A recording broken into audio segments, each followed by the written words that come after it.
Hello student, आज हम chapter 1 करने वाले हैं। Natural number, whole number, integers and rational number और इरेशनल नंबर्स के बारे में हम पढ़ेंगे और इसका फर्स्ट एक्सरसाइज हम करने वाले हैं। तो आपको अच्छे से इसको समझना है और एक्सरसाइज के कुछ क्वेश्चंस हैं वो हम करेंगे जो कि आपको अच्छे से समझ में भी आ जाएंगे। देखिए, सबसे पहले चैप्टर 1 जो कि नंबर सिस्टम्स के बारे में आपको बताता है और इसके अंदर आपको सबसे पहले नेचुरल नंबर क्या होता है वो आपको पता होना चाहिए। तो देखिए, नेचुरल नंबर वो नंबर होते हैं जो काउंटिंग नंबर्स होते हैं, जैसे कि 1 2 3 4 5 6 7 और ये इनफाइनाइट तक जाते रहते हैं, मतलब इनका कोई एंड नहीं होता है। लेकिन स्टार्टिंग पॉइंट इसका 1 होता है, मतलब ये स्टार्ट 1 से होते हैं। और अगर आपसे कभी पूछ ले स्मॉलेस्ट नेचुरल नंबर तो आप उसको 1 बोल सकते हो। और नेचुरल नंबर को रिप्रेजेंट करने के लिए कैपिटल एन को लिखा जाता है। कभी भी आपको कैपिटल एन से अगर कुछ लिखा हुआ है, इसका मतलब वहां पे नेचुरल नंबर की बात होगी। इसी तरीके से हम होल नंबर की बात करेंगे तो उसको रिप्रेजेंट करने के लिए डब्ल्यू का यूज किया जाता है, capital W. And natural number including zero, देखिए नेचुरल नंबर के साथ में अगर जीरो को इंक्लूड कर दिया जाता है तो वो होल नंबर बन जाते हैं। होल नंबर में जीरो और उसके बाद सारे जितने भी नेचुरल नंबर हैं वो सब आपके होल नंबर में इंक्लूड हो जाते हैं।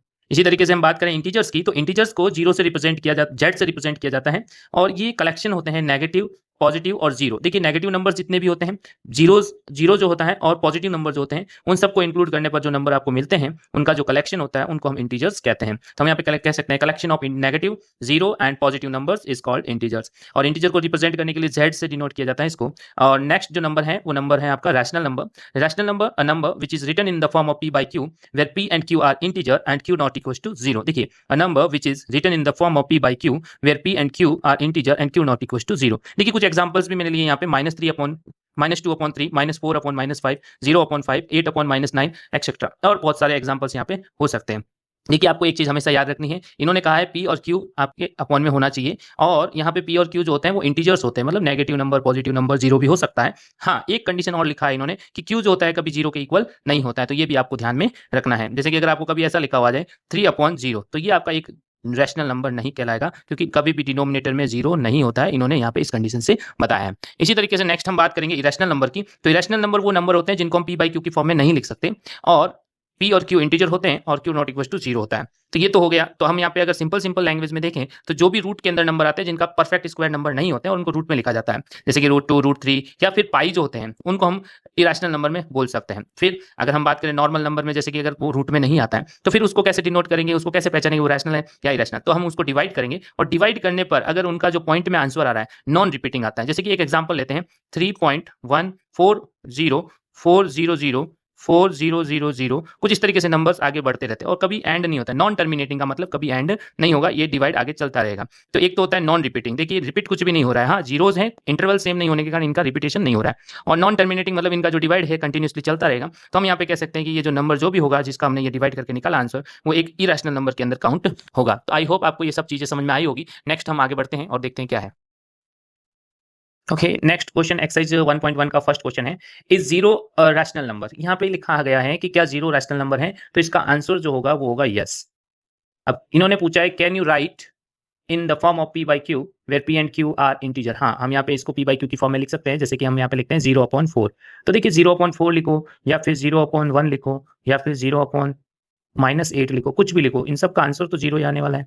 और इनको हम p बाई क्यू की फॉर्म में भी लिख सकते हैं, जहाँ पे p एंड q क्या है, इंटीजर्स भी हैं और q not equal to zero के इक्वल भी है। तो हम यहाँ पे कह सकते हैं कि इनको हम रैशनल नंबर के फॉर्म में लिख सकते हैं, जीरो भी एक रैशनल नंबर होता है। आई होप ये भी आपको समझ में आया। नेक्स्ट क्वेश्चन देखते हैं। क्वेश्चन आपका सेकंड है।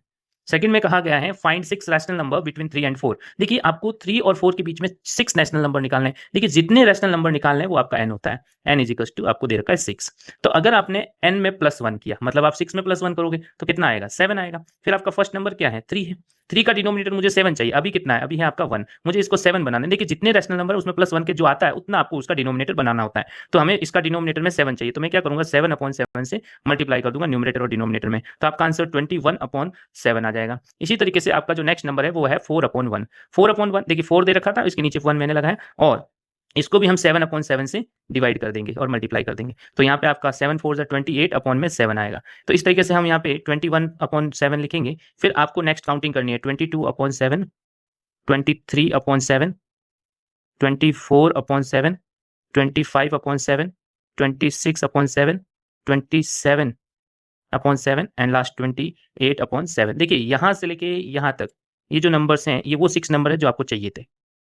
ठीक है, तो आपको इस तरीके से इनका आंसर निकालना है। इसी तरीके से इसका नेक्स्ट क्वेश्चन देखिए, क्वेश्चन है आपका थर्ड में क्या कह रहा है, find 5 rational number between 3/5 and 4/5। तो आप यहाँ पे 5 रैशनल नंबर निकालने वाला, तो n की वैल्यू आपके पास में कितनी हो गई, 5 हो गई। अब हम n+1 करेंगे, n+1 करेंगे तो यहाँ पे 6 हो जाएगा। फिर हम यहाँ पे 3/5 लिखेंगे, इसको मल्टीप्लाई 6/6 से करेंगे। देखिए इसके डिनोमिनेटर में ऑलरेडी 5 है, लेकिन हमारे पास में यहाँ जो मिला है उसी को हम यहाँ पे लेते हैं। तो यहाँ पे 6 3 जा कितना होता है, 18 होता है, अपॉन 6 5 जा 30 होता है। इसी तरीके से नेक्स्ट जो नंबर है आपका 4/5 है, इसको भी 6/6 से मल्टीप्लाई कर देंगे, 6 4 जा 24, अपॉन में 6 5 जा 30, इस तरीके से। तो अभी अपना 18/30 मिला है। अब इसके आगे काउंटिंग 19/30, 20/30, 21/30, 22/30, और ये कहाँ तक जाना है, 24 तक जाना है, 23/30 एंड लास्ट 24/30। तो आपके सामने जो नंबर हैं वो ये सारे नंबर हैं, और ये जो सारे नंबर हैं वही आपको चाहिए थे। 5 रैशनल नंबर 1 2 3 4 5, ये आपका आंसर हो जाएगा। ठीक है, तो इस तरीके से हमें इनको सॉल्व करना होता है। समझ आ रही बात? ओके, नेक्स्ट क्वेश्चन नंबर 4 है, state whether the following statement are true और false, give reason. Okay, every natural number is whole number. Okay, तो इसका आंसर जो होगा वो ट्रू होगा। रीजन आप में हम बताते हैं कि यहाँ पे एवरी नेचुरल नंबर बोला है, तो पहले तो नेचुरल नंबर क्या होता है, नेचुरल नंबर होता है 1 2 3 4 और ये आगे तक चलता रहता है। फिर आपको बोला गया है होल नंबर, होल नंबर क्या होता है, होल नंबर होता है आपका 0 1 2 3 और ये भी आगे तक चलता रहता है। तो हम यहाँ पे देखते हैं कि यहाँ पे जो होल नंबर है उसमें नेचुरल नंबर इंक्लूड हो रहा है, तो हम यहाँ पे कह सकते हैं whole number numbers includes all natural number. ठीक है, तो हम यहाँ पे इसको ट्रू स्टेटमेंट बोल सकते हैं। इसी तरीके से नेक्स्ट जो आपका है वो है every integer is a whole number. Every integer is a whole number, तो इसको कैसे करेंगे, ये आपका फॉल्स होता है, ये आपका फॉल्स है। देखिए कैसे है ये फॉल्स, वो देखते हैं। इन्होंने क्या कहा है, एवरी इंटीजर, जितने भी इंटीजर्स हैं वो आपके क्या हैं, होल नंबर हैं। तो ये हमें पता है इंटीजर क्या होता है, इंटीजर्स होते हैं आपके -3 -2 -1 0 1 2 और ये आगे तक चलते रहते हैं, इधर भी है। और होल नंबर क्या होते हैं, होल नंबर होते हैं आपका 0 1 0 1 2 3 4 और ये भी आगे तक चलते रहते हैं, तो ये होल नंबर होते हैं। तो आपको कहा गया every integer is a whole number, जितने भी इंटीजर्स होते हैं वो देखिए नेगेटिव नंबर जो होते हैं ना बच्चा, ऑल नेगेटिव नंबर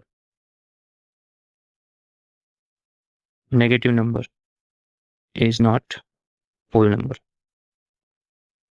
इसीलिए ये कंडीशन फॉल्स हो जाती है। फिर आपको लास्ट में कहा गया है एवरी रैशनल नंबर, जितने भी रैशनल नंबर होते हैं वो होल नंबर होते हैं, ये भी आपका फॉल्स हो जाएगा, क्योंकि रैशनल नंबर जो होता है उनको हम कैसे लिखते हैं, P/Q के फॉर्म में लिखते हैं। ठीक है, तो होल नंबर जो होते हैं उनको हम P/Q की फॉर्म में नहीं लिखते हैं। होल नंबर जो होते हैं वो होते हैं 0 1 2 3 इस तरीके से चलते हैं। तो हम यहाँ पे कह सकते हैं फॉल्स, क्यों, कि कारण है क्योंकि रैशनल नंबर को P/Q की फॉर्म में, होल नंबर को सिंपल नंबर में लिखा जाता है। इस तरीके से हम कह सकते हैं ये कंडीशन भी फॉल्स हो जाएगी। आई थिंक आपको ये समझ में आया होगा। अगर आपको नेक्स्ट एक्सरसाइज के लिए आगे कुछ सॉल्यूशन या फिर इसके अंडरस्टैंडिंग के लिए अगर आगे वीडियो कंटिन्यू रखना है तो प्लीज़ आप इस चैनल को सब्सक्राइब करें और ज़्यादा से ज़्यादा इसको शेयर करें, ताकि हम आपको नेक्स्ट वीडियो और ही अच्छी तरीके से समझा के आपको हल कर सकें। Thank you.